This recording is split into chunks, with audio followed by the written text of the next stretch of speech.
Alhamdulillahi Rabbil Alamin. Wassalatu wassalamu ala ashrafil mursalin Nabiyyina wa maulana Muhammadin wa ala alihi wa sahbihi ajma'in. Wa ashhadu an la ilaha illallah wahdahu la syarika lah. Wa ashhadu anna Muhammadan abduhu wa rasuluh sallallahu alaihi wa ala alihi wa sahbihi wa man tabi'ahum bi ihsanin ila yaumiddin. Alhamdulillah, puji syukur kita haturkan kehadirat Allah Azza wa Jalla. Di waktu duha ini Allah Subhanahu wa taala mudahkan bagi kita untuk belajar bersama di Masjid As-Salihin daerah Priok, Jakarta. Kita memohon kepada Allah semoga majlis yang kita selenggarakan menjadi majlis yang diberkahi oleh Allah Subhanahu wa taala, diliputi dengan rahmat, dan kita bisa meninggalkan majlis ini dalam kondisi membawa pahala dan mendapatkan ilmu yang bermanfaat. Pada kesempatan kali ini, insyaallah nanti saya akan sampaikan beberapa muqaddimah berkaitan dengan masalah iman kepada takdir, agar kita punya gambaran yang lebih komprehensif, yang lebih lengkap berkaitan dengan bagaimana seorang mukmin dalam mengimani masalah takdir. Catatan yang pertama, silakan yang bawa HP, kalau nggak bawa buku, HP-nya dipakai untuk nyatet ya, bukan dipakai untuk selfie, apalagi moto ustadz. Anda pengen pulang bawa ilmu atau bawa foto ustaz? Bawa ilmu ya. Makanya manfaatkan HP-nya untuk nyatet.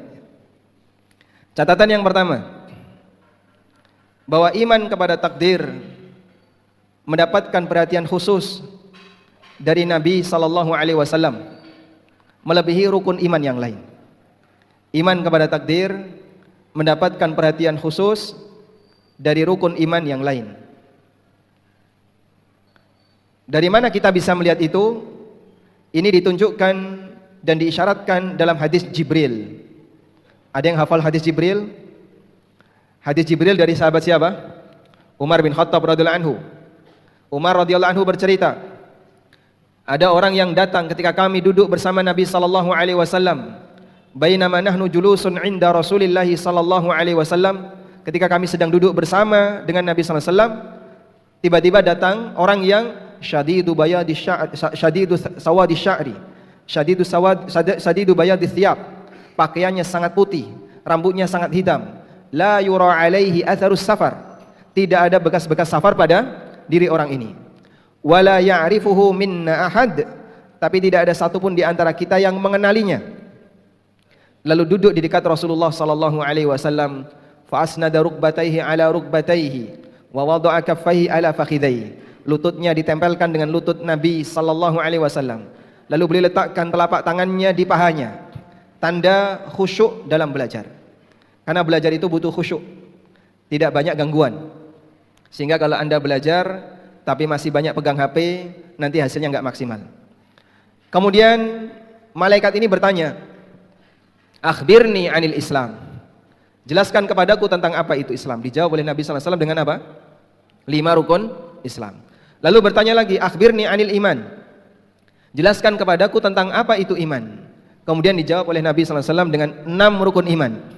Nah, saat beliau menjawab 6 rukun iman, Rasulullah sallallahu alaihi wasallam mengatakan, antu'mina billah wa malaikatihi wa kutubihi wa rusulihi wal yaumil akhir wa tu'mina bil qadari khairihi wa syarrihi.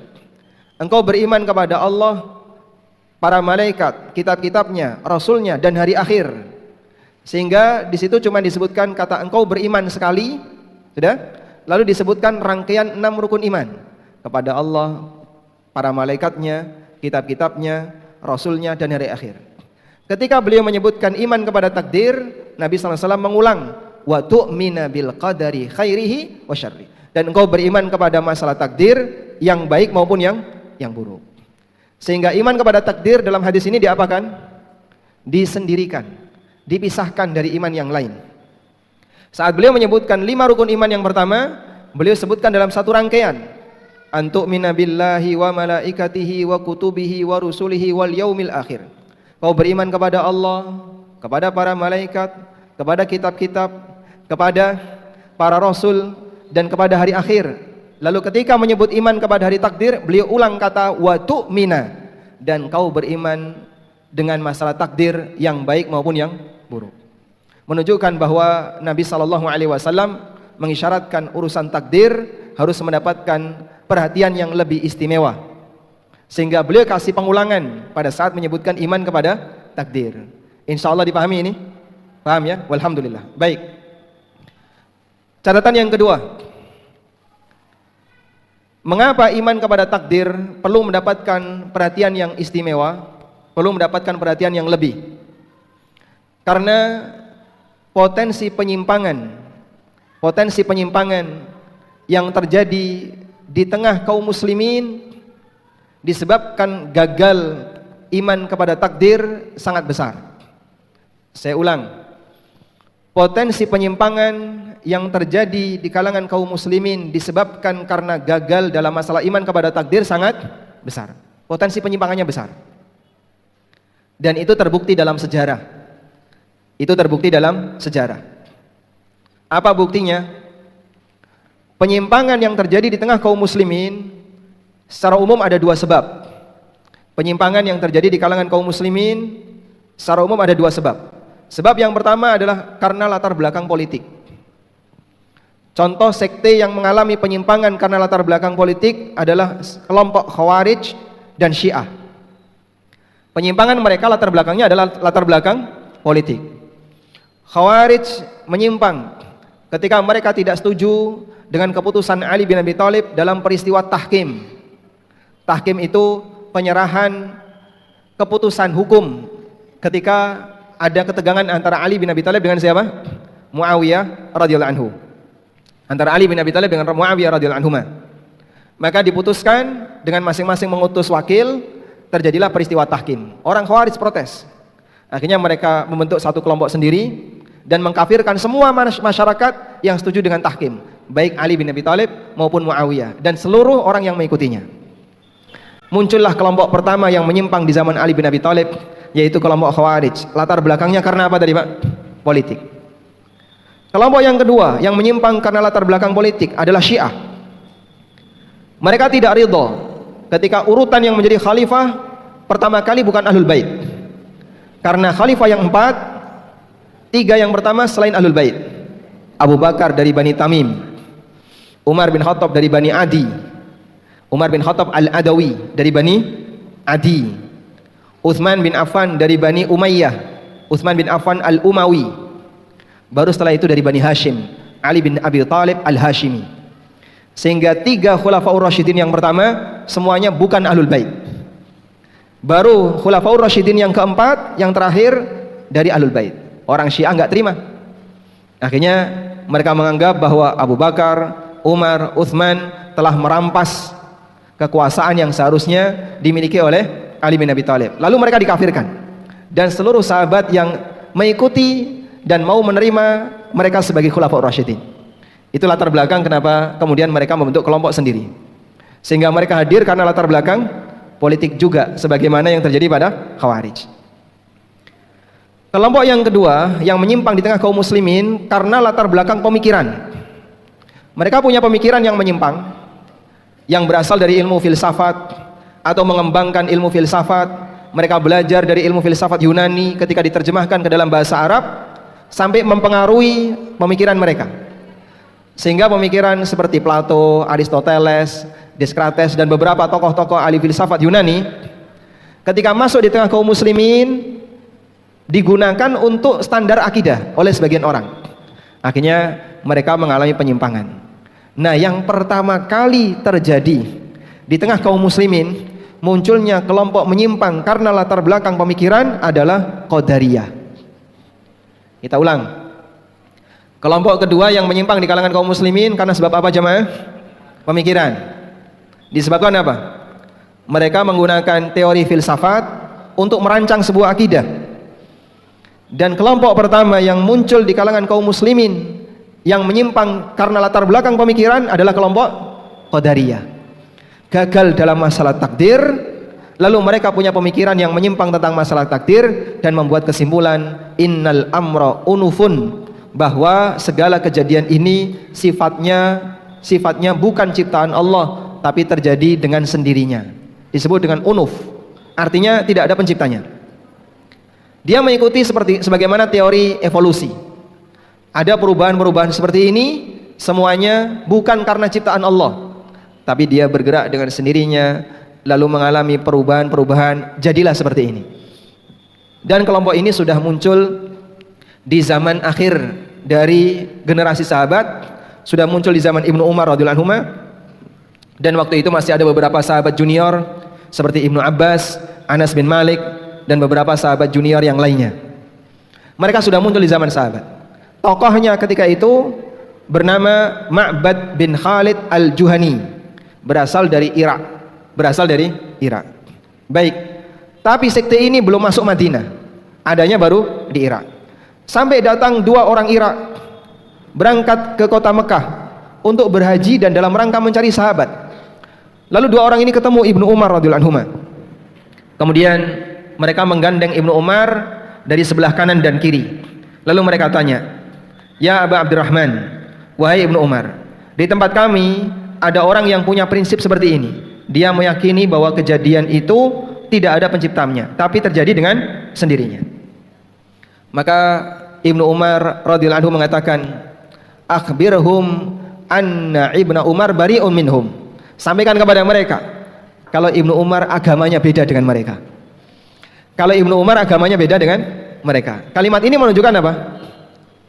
Kalau Ibnu Umar seorang muslim ahlu sunnah, berarti dia diragukan keislamannya. Karena ketika Ibnu Umar mengatakan anna Ibnu Umar bari'um minhum, Ibnu Umar berlepas diri dari mereka, agama aku dengan agama mereka beda, berarti ini adalah celaan bagi mereka. Kalau Ibnu Umar yang menjadi standar kebenaran dalam masalah ini mengatakan agamanya beda dengan mereka, berarti mereka Islamnya diragukan. Dan itu sebabnya karena mereka gagal paham dalam masalah takdir. Maka sekte pertama karena yang terjadi di kalangan kaum muslimin, penyimpangannya disebabkan karena gagal dalam masalah takdir. Sebelum ada orang yang menyimpang dalam masalah hari akhir, iman kepada hari akhir, sebelum ada orang yang mengalami penyimpangan dalam masalah kehadiran Rasul, sebelum ada penyimpangan dalam masalah iman-iman yang lain, sudah ada penyimpangan dalam masalah takdir.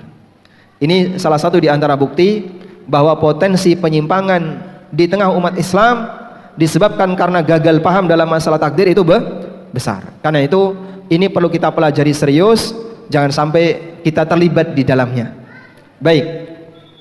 Nah, jamaah di belakang Allah Subhanahu wa taala, kita mengenal begini ya, bahwa dalam belajar masalah takdir semuanya harus mengikuti koridor yang telah dijelaskan. Dan walhamdulillah para ulama telah membahas itu dengan detail. Insyaallah nanti kita akan sampaikan dalam beberapa muqaddimah. Baik. Selanjutnya, kelompok yang gagal paham dalam masalah takdir secara umum ada di dua kutub. Ada di dua ujung, di dua kutub. Saya ulang, kelompok yang gagal dalam masalah takdir secara umum ada di dua kutub. Kutub yang pertama, mereka yang tidak meyakini adanya takdir, sehingga mereka punya prinsip annal amra unufun, bahwasanya kejadian itu tidak ada penciptanya. Dia mengingkari takdir Allah Subhanahu wa taala. Kelompok ini disebut dengan kelompok Qadariyah. Kelompok ini disebut dengan kelompok Qadariyah, kelompok yang mengingkari bahwa kejadian di alam ini diciptakan oleh Allah Subhanahu wa taala. Kelompok yang kedua, dia meyakini bahwa semua perbuatan hamba itu tidak ada pilihan dari dirinya, sehingga hamba ini ibarat wayang yang dikendalikan oleh dalang. Dia mau bergerak ke kanan, mau bergerak ke kiri, hamba tidak punya pilihan. Sehingga dia mau berbuat taat maupun berbuat maksiat, semuanya Allah yang mengendalikan, hamba tidak punya pilihan. Dan oleh karena itu, maka hamba tidak akan dihukum disebabkan karena mereka berbuat maksiat, karena mereka nggak punya pilihan. Kelompok ini disebut dengan kelompok Jabariyah. Ada Qadariyah, lawannya apa? Jabariyah. Qadariyah mengingkari takdir dan mereka menganggap semua ini manusia yang melakukan, Allah tidak punya peran sama sekali. Kebalikannya adalah Jabariyah. Semua ini terjadi di luar kehendak hamba, sehingga manusia mau taat maupun berbuat maksiat semuanya dikendalikan oleh Allah Subhanahu wa taala. Manusia tidak punya kehendak sama sekali, ibarat wayang yang dikendalikan oleh dalang. Dan sebenarnya maksud dari sekte Jabariyah ini adalah mereka mau beralasan dengan takdir untuk membenarkan maksiat. Mereka mau beralasan dengan takdir untuk membenarkan maksiat. Itu tujuan besarnya. Sehingga mereka membuat pemikiran dan konsep bahwa yang namanya hidup ini semuanya Allah Subhanahu wa taala yang mengendalikan, kita hanya sebatas wayang yang dikendalikan oleh dalang, mau taat maupun maksiat, tidak ada manusia yang mengendalikannya. Ini alasan kelompok Jabariyah. Sudah? Dan dua kelompok ini kelompok yang sesat, kelompok yang menyimpang, baik Qadariyah maupun Jabariyah. Terus bantahannya bagaimana, Pak? Kita kasih bantahan secara global. Bantahan secara global. Bantahan untuk Qadariyah. Bantahan untuk Qadariyah. Mustahil di alam yang merupakan kerajaan Allah, mustahil di alam raya yang merupakan kerajaan Allah ada kejadian di luar kehendak Allah. Saya ulang ya. Mustahil di alam raya yang merupakan kerajaan Allah ada kejadian yang di luar kehendak Allah. Sehingga nggak mungkin kalau ini kita akui sebagai bagian dari kerajaan Allah. Bumi ini kerajaan Allah atau bukan? Bagian dari kerajaan Allah. Tapi ada pergerakan di bumi ini di luar kehendak Allah, pemilik kerajaan, itu tidak mungkin. Berarti kuasa Allah berkurang. Karena itu akidah Qadariyah mencacat kuasa Allah Subhanahu wa taala. Paham ini? Akidah Qadariyah itu mencacat kuasa Allah. Siapa yang mengatakan bahwa segala yang terjadi di alam ini semuanya karena perbuatan manusia dan perbuatan hamba, Allah tidak mengatur sama sekali, sama dengan mengatakan Allah tidak maha kuasa atas segala sesuatu. Padahal ada banyak sekali dalil dari Al-Quran. Innallaha ala kulli syai'in qadir. Sesungguhnya Allah maha kuasa atas segala sesuatu. Ini bantahan untuk Qadariyah. Sedangkan untuk Jabariyah ini lebih gampang lagi. Kalau kalian meyakini bahwa perbuatan hamba itu ibarat wayang yang dikendalikan oleh dalang, sini kamu ya, sini. Terus dipukul, Pak. Tuk. Setelah dipukul, marah nggak dia? Marah nggak dia? Marah ya. Ketika dia marah, balas. Karena kamu mau mukul saya, tak balas kamu, tak pukul. Tunggu dulu. Saya mukul kamu karena dikendalikan oleh Allah. Maka kamu jangan balas saya dan menyalahkan saya. Salahkan Allah yang mengarahkan tangan saya memukul kamu. Secara logika diterima nggak? Diterima atau tidak? Hah? Sehingga ketika orang ini beralasan dengan takdir untuk membela maksiatnya, kita dolimi dia dan dia nggak boleh balas. Karena ini juga ditakdirkan oleh Allah Subhanahu wa taala. Nah, prinsip Jabariyah ini pernah ada di zaman Umar bin Khattab radhiyallahu anhu. Seorang maling ditangkap di zaman Umar. Lalu setelah ditangkap diadili, maka terbukti bahwa maling ini hasil pencuriannya telah mencapai nisab. Karena pencurian kalau di bawah nisab itu tidak wajib untuk atau tidak boleh untuk dipotong tangan. Yang boleh mendapatkan hukuman potong tangan hanya pencurian yang mencapai nisab. Baik. Akhirnya dieksekusilah orang ini. Sebelum dipotong tangan, orang ini protes. Tunggu dulu wahai Amirul Mukminin. Kenapa? Sebentar. Sesungguhnya aku mencuri ini karena takdir Allah. Maka kamu tidak boleh motong tanganku sebab aku mencuri karena takdir Allah. Maka apa jawab Umar bin Khattab radhiyallahu anhu? Wa inni sa'aqta'u yadaka biqadarillah. Dan aku mau memotong tanganmu juga dengan takdir Allah. Karena maksud dari Jabariyah itu hanya satu, ingin membela kemaksiatan dengan alasan takdir. Dan dulu orang musyrik punya keyakinan semacam ini. Dulu orang musyrik punya keyakinan semacam ini. Baik, Anda bisa tambahkan catatan bahwa bagian dari keyakinan orang musyrik adalah membela kesyirikan dengan alasan takdir. Allah Subhanahu wa taala berfirman menyebutkan keterangan yang disampaikan oleh orang musyrik. Mereka mengatakan, sayaqulul ladzina asyraku law sya'allahu ma asyrakna wala abauna. Ada di surat Al-An'am ayat 148. Ditulis ya, surat Al-An'am ayat 148. Masya Allah, yang belakang kebagian tempat enggak? Mungkin bisa merapat yang ada di depan ya, silakan merapat. Yang sebelah kanan silakan kalau mau merapat ke depan.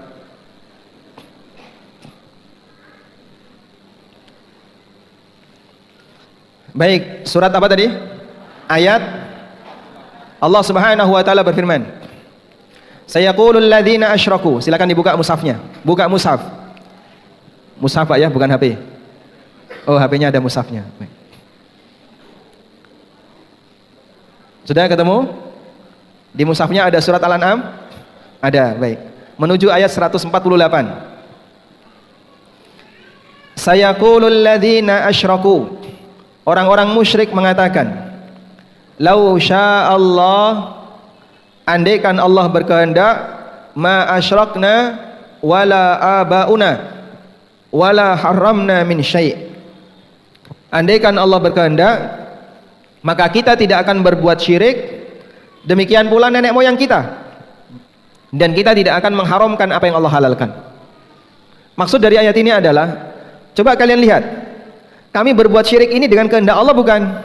Ya tentu, karena tidak ada yang keluar dari kehendak Allah. Kalau Allah berkehendak dan kami berbuat syirik, berarti syirik ini sesuai dengan kehendak Allah. Ketika syirik ini sesuai dengan kehendak Allah, maka syirik yang kami lakukan atas takdir Allah. Oleh karena itu jangan kau salahkan kami. Paham? Yang dimaksud pernyataan orang musyrik?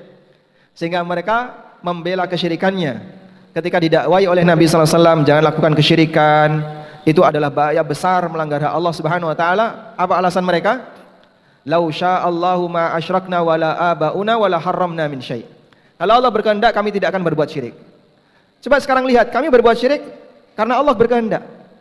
Berarti apa yang kami lakukan murni karena kehendak Allah, maka kalian tidak boleh menyalahkan kami. Ini alasan yang disampaikan oleh orang musyrik untuk membela kesyirikannya. Apakah alasan ini diterima? Apakah alasan ini diterima? Tidak. Alasan ini tidak diterima. Tapi subhanallah, kalau Anda perhatian terhadap berita yang ada di Indonesia, tidak jauh dari waktu sekarang, mungkin belum 1 tahun, pada peristiwa, saya lupa pokoknya, ada seorang dai disuting di TV nasional Indonesia, disuting di TV nasional. Dia membela perbuatan kekufuran dan kesyirikan dengan alasan begini, semua ini terjadi dengan takdir Allah. Karena tidak ada apapun yang terjadi di alam ini dengan takdir Allah.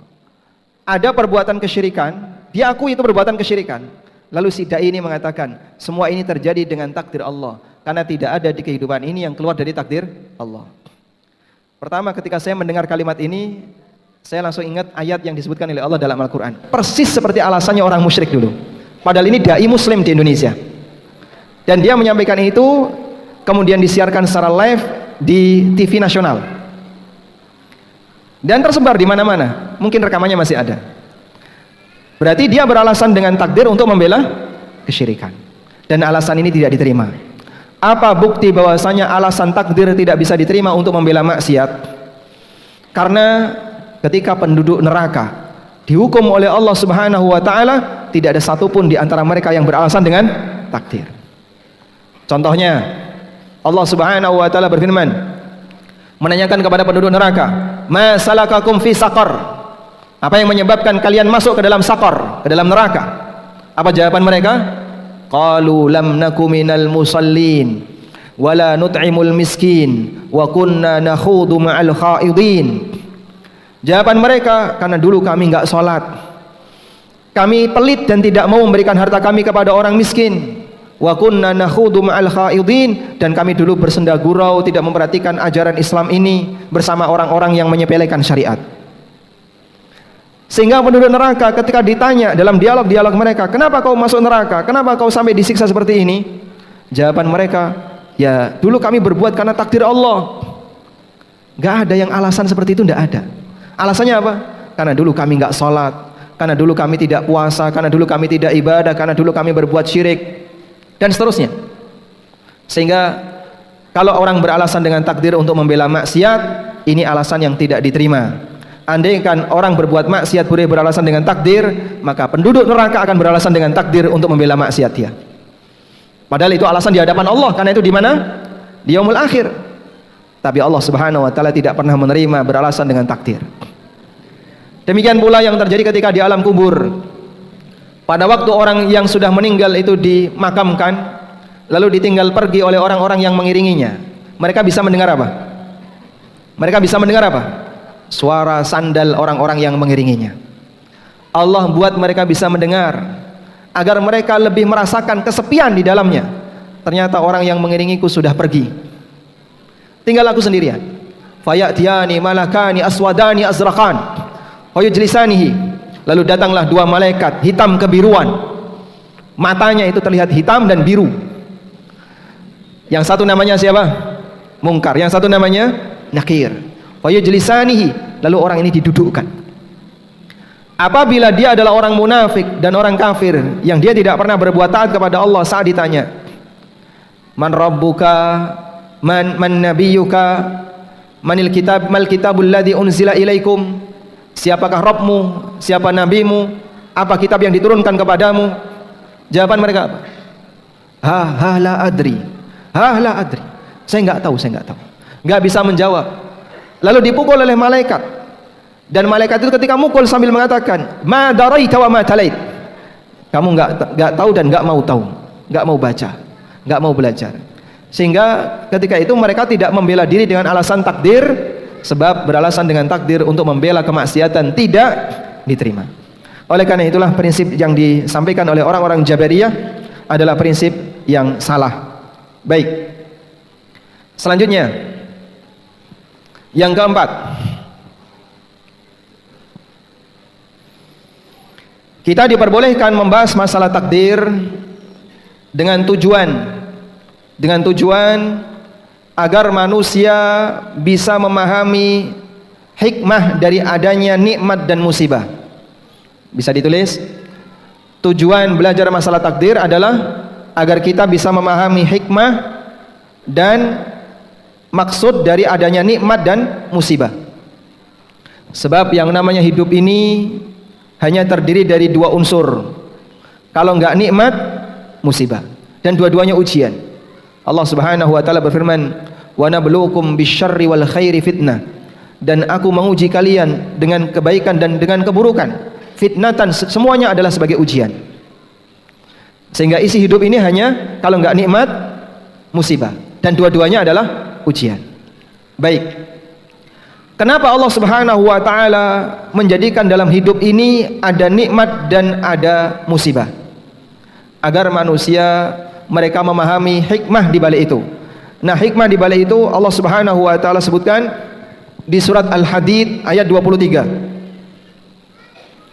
Di surat Al-Hadid ayat 23 Allah mengatakan, "Likai la ta'sau 'ala ma fatakum wa la tafrahu bima atakum wallahu la yuhibbu kulla mukhtalin fakhur." Agar kalian tidak terlalu bersedih ketika kehilangan sebagian dunia kalian. Agar kalian tidak terlalu bersedih ketika kehilangan sebagian dunia kalian. Dan agar kalian tidak terlalu bangga ketika kalian mendapatkan sebuah kenikmatan. Wallahu la yuhibbu kulla mukhtalin fakhur. Allah Subhanahu wa taala tidak mencintai setiap orang yang bersikap sombong. Nah, di bagian awal ayat Allah menyebutkan kenapa dalam hidup ini ada nikmat dan ada musibah, agar ketika dapat nikmat tidak terlalu bangga berlebihan. Karena ingat, ini tidak selamanya. Nanti ada waktunya di mana kau akan tinggalkan nikmat ini. Dan ketika orang diuji oleh Allah dengan musibah, agar dia tidak terlalu sedih dengan musibah itu, sebab masih banyak nikmat yang telah diberikan oleh Allah kepadamu. Sehingga hidup ini berimbang. Karena karakter yang dibenci oleh Allah adalah orang yang ketika sedang mendapatkan nikmat, Masya Allah, sombongnya luar biasa. Dia jadi sombong, dia jadi ujub, muncul perasaan-perasaan yang gak benar disebabkan karena nikmat, bangga dengan kenikmatan dunia dan seterusnya. Makanya bentuk bangga dengan dunia dilarang dalam Al-Quran. Allah berfirman, wa farihu bil hayatid dunya. Orang-orang kafir itu bangga dengan kehidupan dunianya. Wa mal hayatud dunya illa mata. Padahal kehidupan dunia hanya kenikmatan sementara. Di ayat yang lain Allah berfirman, wala tafrahu innahu la yuhibbul farihin. Janganlah kalian bangga dengan kehidupan dunia, sesungguhnya Allah tidak mencintai orang yang bangga dengan kehidupan dunia. Punya makanan yang enak, terus difoto, setelah itu diapakan? Di-share di grup. Kenapa makanan enak ini di-share di grup? Anda nggak pernah nge-share ketika Anda makan tahu dan tempe. Cuman tahu tempe di foto, di-share di grup, malu. Tapi kalau makanannya enak, bahkan bisa jadi makanan luar Indonesia yang baru saja Anda dapatkan, ini makanan lagi viral, dipoto, di-share di grup. Kau nikmati gambarnya, aku nikmati rasanya. Kenapa orang melakukan seperti ini? Bangga dengan dunia. Baik, dan Allah Subhanahu wa taala mencela ketika orang bangga dengan dunia. Kalaupun dapat nikmat, jangan dibanggakan. Sudah? Sebaliknya ketika dapat musibah, sedihnya itu enggak ketulungan. Sampai kadang nangis-nangis, sampai kadang bajunya itu ditarik-tarik, rambutnya dijambak-jambak untuk menghayati kesedihan dia disebabkan karena satu musibah yang menimpa dirinya. Padahal itu semuanya terjadi karena kehendak Allah, sehingga Allah ingatkan adanya iman kepada takdir. Kalaupun sedang dapat musibah, ingat itu takdir Allah, agar kamu tidak terlalu merasa kehilangan. Dan kalaupun ada nikmat, ingat itu bukan karena jasa dan kehebatan kamu, itu murni anugerah dari Allah, agar kamu jangan terlalu bangga dengan nikmat itu, tapi kembali kepada mensyukuri nikmat Allah Subhanahu wa taala. Paham di sini? Itulah tujuan besar belajar takdir.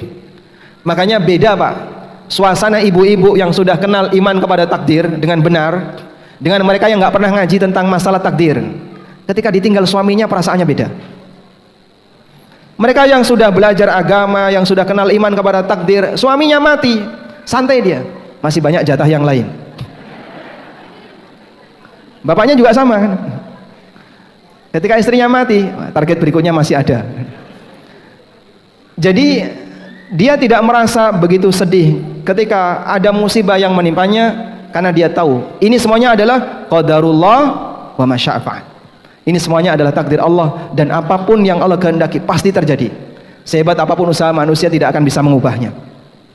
Itu tujuan besar kenapa kita belajar takdir. Sudah? Selanjutnya, catatan yang keberapa? Kelima atau keenam?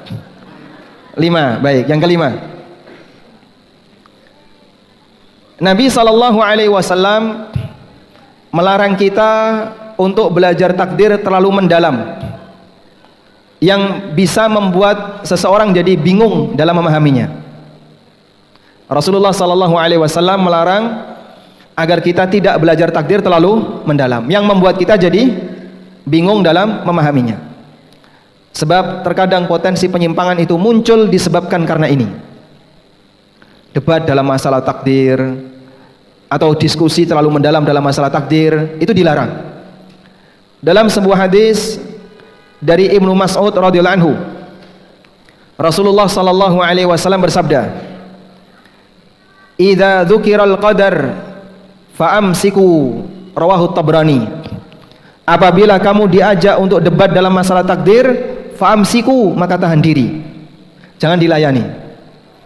Saya ulang, dari sahabat Ibnu Mas'ud radhiyallahu anhu, Rasulullah sallallahu alaihi wasallam bersabda, "Idza dzukiral qadaru fa'amsiku," apabila kamu diajak debat dalam masalah takdir, fa'amsiku, tahan diri, jangan dilanjutkan.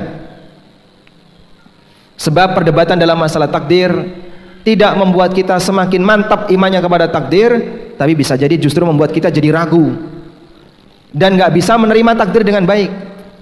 Makanya pembahasan masalah takdir bukan untuk diperdebatkan, tapi pembahasan masalah takdir kita batasi sesuai dengan panduan yang diberikan oleh Allah Subhanahu wa taala dan Rasulnya sallallahu alaihi wasallam.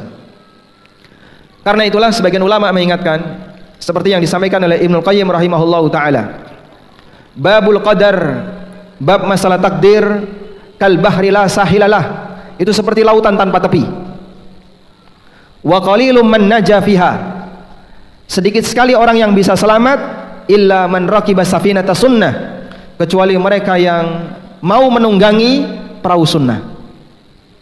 Kata Ibnu Qayyim rahimahullah, pembahasan masalah takdir itu seperti apa? Lautan tanpa tepi. Kalau orang sudah nyemplung di dalamnya, gak mungkin ketika dia berenang bisa selamat, kecuali mereka yang naik ke perahu sunnah. Sehingga siapa yang naik ke perahu sunnah, faman raqiba naja, siapa yang naik ke perahu sunnah maka dia selamat. Waman ghabara faqad gharaqa, tapi siapa yang ketinggalan dan tidak naik ke perahu sunnah maka dia akan tenggelam. Masya Allah. Sebab banyak sekali orang yang gagal dalam masalah ini. Makanya Nabi SAW kasih peringatan, jangan terlalu mendalam kalau diajak debat masalah takdir. Ini berbahaya. bagi mereka yang tidak punya latar belakang iman yang kuat. Sudah? Karena itu Rasulullah SAW ingatkan, wa idza dzukiral qadaru fa'amsiku. Kalau kamu diajak debat masalah takdir, tahan diri. Baik. Selanjutnya, catatan yang keberapa? Yang keenam. Catatan yang keenam. Sehebat apapun usaha manusia dalam membahas masalah takdir, sehebat apapun usaha manusia dalam membahas masalah takdir maupun berdebat dalam masalah takdir, sama sekali tidak akan menggeser takdir. Saya ulang ya. Sehebat apapun usaha manusia dalam membahas masalah takdir atau memperdebatkan masalah takdir, sama sekali tidak akan menggeser takdir. Sebab takdir itu di luar kendali manusia. Sehingga misalnya Pak, ada kandidat doktor, lalu dia menulis disertasi, mengangkat tema tentang judulnya menggugat takdir Allah, misalnya ya. Lalu dia bahas masalah takdir itu sesuai dengan disiplin ilmu yang dia punya. Semua senjata ilmu dia keluarkan untuk membuat kesimpulan tertentu. Udah? Jadilah sebuah disertasi yang menggugat takdir. Apakah kemudian takdir Allah mengikuti disertasi ini? Tidak. Apakah kemudian Allah akan mengubah kehendaknya? Karena ini ada disertasi yang baru, maka takdirku saya ubah. Mungkin nggak seperti itu? Subhanallah. Sebab kehendak Allah tidak bergantung kepada kehendak makhluk. Sehingga karena kehendak Allah tidak bergantung kepada kehendak makhluk, kalaupun makhluk itu membahas masalah takdir dengan mendalam, detail, sampai perdebatan-perdebatan semuanya dibahas, jadilah sebuah disertasi, sepeser pun itu tidak mengubah takdir. Peluang sesatnya ada, peluang penyimpangannya ada, tapi belum tentu dia dapat pahala, dan itu pun tidak mengubah takdir. Makanya debat itu belum tentu menyelesaikan masalah. Memang debat diperbolehkan sebagai salah satu media dakwah, tapi para ulama mengingatkan, setiap perdebatan kebenaran wajib menang. Sehingga diperhitungkan Pak, kalau orang mau debat, lawan debatnya kok pinter ngomong dan dia modalnya belum banyak, jangan diterima, sebaiknya mundur. Karena tidak boleh kebenaran itu diinjak-injak disebabkan karena orangnya kalah dalam berdebat. Makanya nggak semua orang boleh untuk maju berdebat, meskipun dia ahlus sunnah. Meskipun dia ahlus sunnah. Dan menang debat itu tidak sama dengan yang benar. Paham ya? Karena menang debat itu hanya urusan dia pinter retorika, dia pinter berbicara, belum tentu dia benar. Orang musyrikin mendebat Nabi SAW, dan Allah perintahkan kepada beliau, biarkan saja mereka ngomong kayak gitu. Jadi debatnya orang musyrik kayak gini. Orang muslim itu kalau ada binatang disembelih, dia mau makan. Tapi kalau ada binatang yang mati alias bangkai, mereka nggak mau makan. Kata mereka begini, sembelihan kalian sendiri kalian mau makan, tapi sembelihan Allah kalian nggak mau makan. Apa yang dimaksud sembelihan Allah? Hah? Hewan yang bangkai, hewan yang mati tanpa disembelih, itu sembelihan Allah. Ketika mereka mendebat seperti itu, Allah Subhanahu wa taala perintahkan kepada nabinya sallallahu alaihi wasallam, "Fadharhum wa ma yaftarun." Biarkan saja apa yang mereka perbuat itu. Itu urusan Allah Subhanahu wa taala. Ada seorang jago debat di masa jahiliyah, dan bahkan perkataannya itu jadi standar, sehingga orang ini bilang apa diaminkan oleh seluruh orang musyrik. Siapa namanya? Namanya siapa? Dia lebih tinggi derajatnya daripada Abu Jahal. Namanya siapa? Al-Walid bin Mughirah. Ayahnya Khalid bin Walid. Anaknya muslim dan bapaknya gembong musyrik. Bahkan jadi standar dalam masalah pendapat. Sampai Al-Walid bin Mughirah itu diminta oleh masyarakatnya, coba kau buat sebuah pernyataan yang kira-kira bisa membantah Al-Quran yang dibawa oleh Muhammad. Apa yang cocok untuk menggelari Al-Quran itu? Karena berkali-kali kita menyebut dia tukang sihir, dibantah. Menyebut dia dukun, oh dia bukan dukun. Menyebut penyair, dia bukan penyair. Jadi kita ini bingung. Semua bantahan kita selalu dibantah oleh Al-Quran. Coba kamu buat pernyataan yang kira-kira paling ampuh, yang tepat, yang tidak terbantahkan untuk menyudutkan Al-Quran. Allah Subhanahu wa taala firmankan itu dalam Al-Quran. Dzarni wa man khalaqtu wahida wa ja'altu lahu malam mamduda wa mahattu lahu tamhida wa banina syuhuda thumma yatma'u an azid. Darni wa man khalaqtu wahida. Biarkan aku dengan orang yang aku ciptakan sendirian ini, yaitu Al-Walid bin Mughirah. Sebagaimana aku sendiri yang menciptakannya, maka aku sendiri akan ngurusi orang ini. Kau gak usah ngurusi dia. Karena Al-Walid bin Mughirah itu pintar ngomong, dan ketika dia berargumen kuat, sampai dia sendiri mengatakan kepada para orang musyrikin, saya kenal syair itu saya kenal, dan demi Allah yang diucapkan Muhammad bukan syair. Sehingga dia mengakui Al-Quran itu bukan syair. Al-Walid ahli syair, dan dia tahu perbedaan antara syair dan bukan syair, dia tahu. Maka ketika Al-Quran disebut sebagai pernyataan penyair, Al-Walid bin Mughirah nggak setuju, padahal dia sendiri gembongnya musyrikin, menyalahkan orang musyrikin yang menuduh Al-Quran sebagai syair, kan ini bukan syair. Muhammad bukan dukun, saya kenal dukun itu seperti apa, dia bukan orang gila, dia komunikasinya baik dan seterusnya. Terus dia berpikir, apa yang dia pikirkan, bagaimana caranya untuk membuat label terhadap Al-Quran yang kira-kira cocok sehingga Al-Quran tidak bisa dibantah, Al-Quran tidak bisa membantah. Sampai dia mengatakan, in hadza illa sihrun yu'thar, in hadza illa qaulul bashar.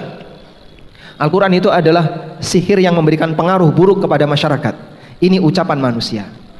Begitu dia ngomong ini ucapan manusia, dilaknat oleh Allah Subhanahu wa taala, dikutuk oleh Allah. Bagaimana mungkin kalam Rabbul Izzah, firman Allah Ta'ala disebut sebagai ucapan manusia? Allah nggak ridho. Akhirnya Al-Walid bin Mughirah dikutuk oleh Allah Subhanahu Wa Ta'ala. Baik, itu contoh gambaran.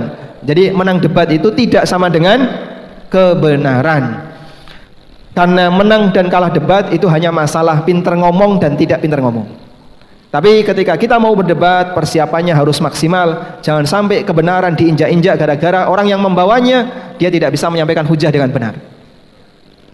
Tersebutlah seorang ulama yang bernama Abu Bakar Al-Baqillani.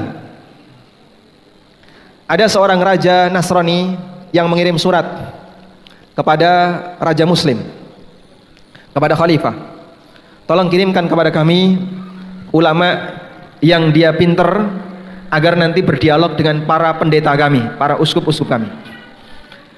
Akhirnya sang raja mengirimkan satu orang, Abu Bakar Al-Baqillani. Berangkatlah beliau ke negara Nasrani tersebut. Sudah? Sesampainya di depan istana, Abu Bakar Al-Baqillani diberitahu, di kerajaan ini ada protokol. Apa protokolnya? Kalau tuan sudah masuk ke dalam istana, maka tuan wajib sujud kepada raja. Nanti setelah itu baru boleh berbicara dengan raja. Abu Bakar mengatakan, kalau begitu saya nggak mau. Tapi ini sudah jadi peraturan dan protokol kami. Ya sudah, kalau begitu saya tak pulang. Wong saya diundang. Dan kalau seperti ini aturannya, saya nggak mau. Akhirnya pengawal tadi menyampaikan kepada raja, dan sang raja memahami. Ya sudah, biarkan saja dia. Nggak mau nggak apa-apa. Besok suruh dia datang ke sini. Abu Bakar Al-Baqillani menginap dulu di luar istana. Lalu keesokan harinya dia datang lagi. Saat beliau datang, pintu istana itu biasanya kecil atau besar, Pak? Namanya pintu istana kan pasti besar. Pintu masjid aja besar, apalagi istana. Pintunya besar, tapi oleh sang raja dia dikasih kayu. Atasnya itu dikasih kayu sehingga tinggal satu lorong kecil yang hanya bisa dipakai, masuknya itu hanya bisa dengan merangkak. Dikasih satu lorong kecil di mana setiap orang yang masuk hanya bisa merangkak. Tujuan raja apa? Biar nanti Abu Bakar Al-Baqillani tetap sujud kepada sang raja. Begitu datang ke pintu istana, duh, kok pintunya berubah? Kemarin nggak kayak gini. Sekarang kenapa kok dibuat lorong kecil ini? Ya adanya kayak gini, silahkan tuan menghadap raja masuk lewat pintu ini. Baik. Akhirnya beliau pun merangkak sambil mundur. Masya Allah ya. Apa yang pertama kali dilihat oleh sang raja? Karena beliau merangkak sambil mundur, semua orang marah sama Abu Bakar. Nggak sopan, nggak ini. Lah, saya bisanya kayak gini. Langsung beliau berdiri di depan sang raja. Kemudian setelah muqaddimah disampaikan, sekarang giliran Abu Bakar Al-Baqillani. Silahkan kamu mau menyampaikan apa? Abu Bakar Al-Baqillani langsung bertanya kepada para uskup. Wahai Tuan Raja, bagaimana kabar Anda dan anak istri Anda? Wahai para uskup-uskup, ya. Wahai para pendeta-pendeta, bagaimana kabar Anda dan anak istri Anda? Spontan raja ini langsung emosi. Ada nggak sih orang yang lebih pintar daripada kamu? Lu kenapa? Kamu kan tahu, uskup ini orang suci. Tidak boleh punya istri, tidak boleh punya anak. Dia orang suci. Langsung disemes sama Abu Bakar. Kalau kalian mensucikan uskup dengan mengatakan tidak boleh punya istri, punya anak, kenapa kau nodai Tuhanmu dengan mengatakan punya istri dan punya anak? Fabuhitalladzi kafar. Diam dia. Nggak bisa ngomong apapun. Maka debat itu tidak perlu lama, Pak. Satu hujjah mematikan, selesai. Ditinggal. Sehingga kaum muslimin ketika mempersiapkan semacam ini harus punya amunisi yang cukup, sehingga ketika dia berhadapan dengan itu jangan sampai kebenaran diinjak-injak sebab kalah dalam menghadapi mereka. Paham insyaallah ya? Baik. Maka dalam masalah takdir, kalau orang menyinggung masalah takdir itu tidak ada ujung. Sebab ada bagian yang itu di luar logika manusia.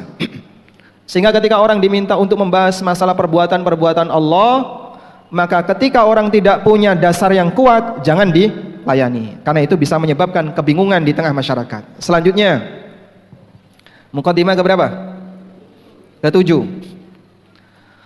Allah tidak ditanya terkait perbuatan yang dia lakukan, namun manusialah yang akan ditanya. Allah tidak akan ditanya terkait perbuatan yang dia lakukan, tapi manusia yang akan ditanya.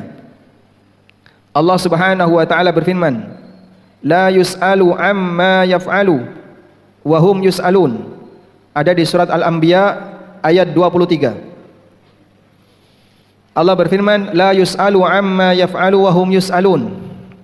Dia tidak ditanya terhadap apa yang dia lakukan, tapi merekalah yang akan ditanya. Al-Anbiya ayat 23. Sehingga nggak mungkin seluruh hamba berkumpul, mari kita demo Allah. Subhanallah, Maha suci Allah dari hal ini. Makanya sebanyak apapun makhluk, meskipun mereka berkumpul jadi satu, ya ibadi, kata Allah, ya ibadi innakum lam tablughu durri fatadurruni. Wahai para hambaku, kalian tidak akan mungkin bisa mencelakai diriku sepeser pun. Sehingga Allah Subhanahu wa taala tidak mungkin bisa dicelakai oleh hambanya. Maka meskipun hamba itu tidak terima dengan takdir Allah, apakah mereka bisa protes jamaah? Bisa protes tidak? Tidak bisa. Apakah mereka bisa nuntut Allah di hari akhir, kenapa kau takdirkan ini, kau takdirkan ini? Tidak. Allah tidak ditanya terhadap apa yang dia lakukan, tapi kitalah yang akan ditanya oleh Allah Subhanahu wa taala. Oleh karena itu, dalam membahas perbuatan, untuk perbuatan makhluk perhatikan aturan dan yakini besok akan ditanya. Untuk perbuatan Allah, terima apa adanya, karena perbuatan Allah tidak akan dipertanggungjawabkan di akhirat. Perbuatan makhluk dibatasi oleh aturan. Ada yang halal, ada yang haram, ada yang boleh, ada yang dilarang. Itu perbuatan makhluk. Dan nanti akan dipertanggungjawabkan di akhirat. Perbuatan Khalik, apapun yang Allah perbuat, hamba wajib menerima. Hamba wajib menerima. Dan Allah tidak mungkin akan dimintai pertanggungjawaban di akhirat. Karena itulah semua yang terjadi di alam ini yang merupakan perbuatan Allah, yang baik maupun yang buruk, Allah Subhanahu wa taala tidak bisa diprotes. Li'annahu azizun, karena dia zat yang maha perkasa. Dan makna Allah maha perkasa salah satunya adalah izzatul qahr. Allah kuasa dan tidak ada satupun yang bisa melawannya. Baik. Selanjutnya, meskipun Allah kuasa, ini muqaddimah yang ke-8. Meskipun Allah kuasa dan tidak ada yang bisa menolak perbuatannya, namun ketika Allah berbuat tidak dilakukan secara sembarangan. Ketika Allah berbuat tidak dilakukan secara sembarangan, tapi semuanya didasari oleh ilmu dan hikmah. Semuanya didasari oleh ilmu dan hikmah. Dia maha kuasa, dia maha perkasa, dan tidak ada yang bisa melawannya. Tapi perbuatan Allah dilakukan bukan dengan cara sembarangan, tapi semuanya didasari oleh ilmu Allah dan hikmah. Meskipun tidak semua ilmu dan hikmah Allah itu diketahui oleh makhluk. Ada sebagian yang diketahui hikmahnya dan masih banyak yang tidak diketahui hikmahnya. Sampai di sini paham? Baik. Contohnya bagaimana, Pak? Misal, Hamba Allah ditakdirkan oleh Allah, ada yang beriman dan ada yang tidak beriman. Bahkan ada di antara keluarga Nabi sallallahu alaihi wasallam yang tidak beriman. Abu Thalib yang merupakan paman Rasulullah sallallahu alaihi wasallam, hidup sezaman dengan beliau, dekat dengan beliau, tapi Abu Thalib tidak mau mengucapkan la ilaha illallah. Sampai mati belum pernah terucap dari lisannya Abu Thalib kalimat la ilaha illallah. Padahal Abu Thalib itu mengakui kebenaran dakwahnya Nabi Muhammad SAW. Sampai dia itu punya syair. Abu Thalib pernah menyampaikan sebuah syair yang ditempel di dinding Ka'bah karena dia pemenang. Dalam syair itu Abu Thalib menyatakan, laqad ra'aitu anna dina Muhammadin min khairi dinil bariyati dinan. Laula malamata au makhafata masabbatin la ra'aitani samhan bidzalika mubina. Aku tahu ajarannya Muhammad itu adalah ajaran yang paling benar di muka bumi. Andaikan bukan karena takut celaan, niscaya kau akan melihat aku menerima ajaran itu dengan lapang dada. Tapi Abu Thalib takut dihina dan dicela karena dianggap telah menentang agama nenek moyangnya ketika dia mengucapkan la ilaha illallah. Sebab dia paham kalimat ini sama dengan anti berhala.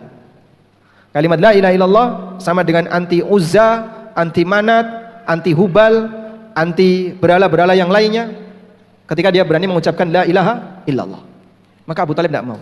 Sebab nanti dianggap anti dengan Tuhannya bapaknya. Baik. Kemudian orang bertanya-tanya, kok bisa Abu Thalib yang demikian dekat dengan Nabi SAW nggak sampai mendapatkan hidayah Islam? Allah takdirkan dia mati kafir. Maka kita katakan semua kembali kepada perbuatan Allah, dan tidak ada perbuatan Allah yang serampangan, semuanya didasari oleh ilmu dan hikmah. Hikmahnya apa, Pak? Kalau kita tidak tahu, pasrah kepada Allah. Kalau kita tidak tahu, pasrah kepada Allah. Sebab orang ketika tidak tahu, jangan ngeyel, tapi pasrah kepada yang tahu. Contoh, seorang pasien, dia divonis oleh dokter, Bapak, setelah kami diagnosis, maka kami putuskan Bapak harus diamputasi lehernya. Masya Allah, ya mati ya. Bapak harus diamputasi kakinya. Nah, pasien nggak terima. Oh jangan dokter, saya nggak bisa, masa kaki saya harus hilang. Tapi kalau nggak bahaya Pak, saya belum bisa nerima. Bisa nggak dokter jelaskan? Akhirnya dokter menjelaskan. Jelaskan ya, pakai integral pangkat 5, diferensial pangkat 7. Lengkap ini rumusnya, kesimpulannya Bapak harus diamputasi. Pasien lihat seperti itu nggak paham. Nggak paham saya. Baik, pasien yang nggak paham dengan penjelasan dokter, sebagai pasien yang baik, protes atau nurut? Jika dia ingin selamat, seharusnya dia nurut sama dokter. Sehingga ketika dia nggak paham, jangan ngeyel lo nggak paham. Apalagi ketika Anda berhadapan dengan ilmu Allah. Ini kita baru mempermisalkan, membandingkan antara ilmu makhluk dengan ilmu makhluk yang lain. Di mana orang yang paham dengan yang tidak paham, orang yang tidak paham tidak boleh ngeyel, ikuti sama yang paham. Apalagi makhluk dengan Allah Subhanahu wa taala. Karena itulah ketika kita berbicara tentang masalah takdir, barangkali ada bagian yang saya kok masih bingung ya Pak Ustadz. Di balik ini tuh hikmahnya apa? Kok saya belum bisa menerima?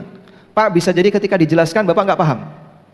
Ketika Bapak tidak paham dan hikmah Allah itu maha sempurna, ilmu Allah itu maha sempurna, seharusnya sikap yang tepat adalah Bapak pasrah terhadap hikmah dan ilmu Allah. Bukan ngeyel. Karena nggak paham seharusnya apa? Pasrah terhadap yang paham. Baik. Selanjutnya, berkaitan dengan status perbuatan hamba, status perbuatan manusia. Peran usaha kita itu ada di mana? Peran usaha kita ada di mana? Kalau kita belajar takdir kok kayaknya kita ini tidak punya wewenang speser pun dalam usaha, karena semuanya telah dikendalikan, malah jadinya jabariyah. Baik, maka kita berikan penjelasan di poin nomor 9. Manusia itu antara dua keadaan. Manusia itu di antara dua keadaan. Bainal musayyar wa mukhayyar. Baina musayyar wa mukhayyar. Manusia itu musayyar dan mukhayyar. Musayyar, mim, sin, ya, ra, musayyar. Mukhayyar, mim, kha, saudaranya ha, ya, ra. Musayyar artinya dikendalikan, mukhayyar artinya punya pilihan. Saya ulang. Musayyar artinya apa? Dikendalikan. Mukhayyar artinya punya pilihan. Baik. Manusia itu yang mana Pak? Musayyar atau mukhayyar? Jawabannya dua-duanya.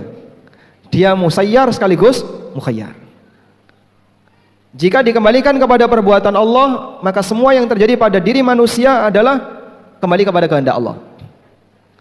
Tapi ketika manusia berbuat, dia diberi oleh Allah Subhanahu wa taala kehendak. Sehingga dia bisa berkehendak baik, bisa berkehendak buruk. Ada keinginan untuk berbuat baik, ada keinginan untuk berbuat buruk. Fa'alhamaha fujuraha wa taqwaha. Allah ilhamkan pada diri manusia sifat takwa dan sifat fujur. Dia punya potensi untuk berkehendak baik dan punya potensi untuk berkehendak buruk. Maka dari sisi inilah manusia dihisab. Dari sisi ini manusia akan dihisab. Sebab ketika mereka berbuat, mereka tidak dipaksa. Saya mau tanya, di antara Bapak Ibu, ada nggak yang datang ke masjid ini dengan kondisi seperti orang diseret? Sebenarnya saya itu mau belanja Pak Ustadz, tapi kok nggak tahu tiba-tiba badan saya bergerak sendiri sampai ke masjid. Saya sih pinginnya healing.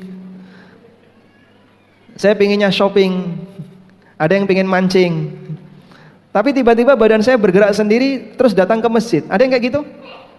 Ada Pak? Tidak ada. Anda datang ke sini atas kemauan pribadi atau dipaksa? Pribadi. Sehingga Anda datang karena Anda punya keinginan. Lalu Anda melakukan tindakan dan perbuatan hingga mengantarkan Anda tiba di majelis ini untuk belajar. Berarti itu bagian dari keinginan pribadi. Dari situlah Anda akan dihisab. Kenapa dihisab? Karena Anda melakukan perbuatan ini dengan sengaja, bukan karena dipaksa. Dipahami insyaallah? Sehingga dia di posisi mukhayyar, dilihat dari manusia punya keinginan untuk berbuat, yang karena itulah mereka akan dihisab oleh Allah Subhanahu wa taala. Maka usaha itu ada. Dan bagian dari hikmah Allah, ketika manusia ingin mewujudkan sesuatu, dia harus melalui usaha.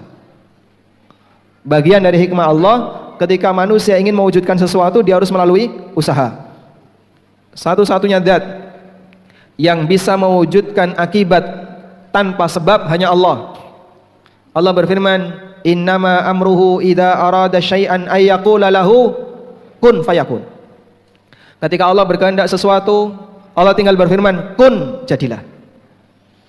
Manusia enggak punya kekuatan kun fayakun. Maka semuanya melalui proses. Pengen pinter harus belajar. Kalau pengen dapat duit harus bekerja. Anda mau punya keturunan harus menikah. Semuanya ketika mendapatkan sesuatu, dia harus menjalani proses. Dan ketika kita menjalani proses ini, bagian dari iman kita bahwa Allah menciptakan ini dengan hikmahnya. Siapa yang mau B melalui A, siapa yang mau D melalui C. Karena itu ketika ada orang yang pengen pinter tapi caranya nggak bener, kita ingatkan, Bapak tidak punya kun fayakun. Pak Ustadz bisa nggak pengen pinter tapi instan? Caranya gimana? Itu kalau ada minuman Ustadz yang sisa, tak minum. Ngefek nggak kayak gini? Ya. Kalau Anda menjumpai ada makanan Ustadz yang sisa, sikap yang benar gimana? Sikap yang benar gimana? Kasih tahu Ustadznya, Pak Ustadz yang sesuai sunnah itu makanan dihabisin. Jangan disisain, betul nggak? Bukan direbut Pak. Kalau kemudian orang bisa jadi pintar melalui proses kayak gini, kasihan ustadznya. Beliau itu berjuang tahunan untuk bisa belajar. Lah kok kamu pengen instan? Sehingga kamu pengen punya ilmu seperti beliau, maka ikuti tahapan sebagaimana yang beliau lalui. Silakan belajar ke pesantren atau ke tempat-tempat kajian yang lain, ke tempat-tempat majelis ilmu, sehingga kamu bisa dapat ilmu dari situ melalui proses. Karena satu-satunya zat yang bisa mewujudkan akibat tanpa sebab hanya Allah. Sehingga siapa yang punya keyakinan bisa mewujudkan akibat tanpa sebab, dia melakukan tindakan yang menyimpang. Dan itu ilmunya dukun alias bohong. Karena tidak mungkin, makhluk tidak mungkin bisa seperti itu. Pengen sehat, ada usahanya. Jika dia sakit, lalu pengen sembuh, berobat, dan seterusnya. Karena itulah dalam kegiatan yang dilakukan oleh manusia, mereka ketika mau mewujudkan sesuatu, dia harus berusaha. Di bagian itulah dia di posisi mukhayyar. Di posisi mukhayyar. Kalau Bapak pengen pahala, Bapak harus beramal. Dan ketika beramal ada kehendak, lalu dia ada usaha, bagian itu yang nanti akan dihisap oleh Allah Subhanahu wa taala. Wallahu taala alam. Demikian yang bisa kita sampaikan sebagai pengantar. Semoga apa yang kita sampaikan ini bermanfaat. Wassallallahu ala nabiyyina Muhammadin wa ala alihi wa sahbihi wasallam.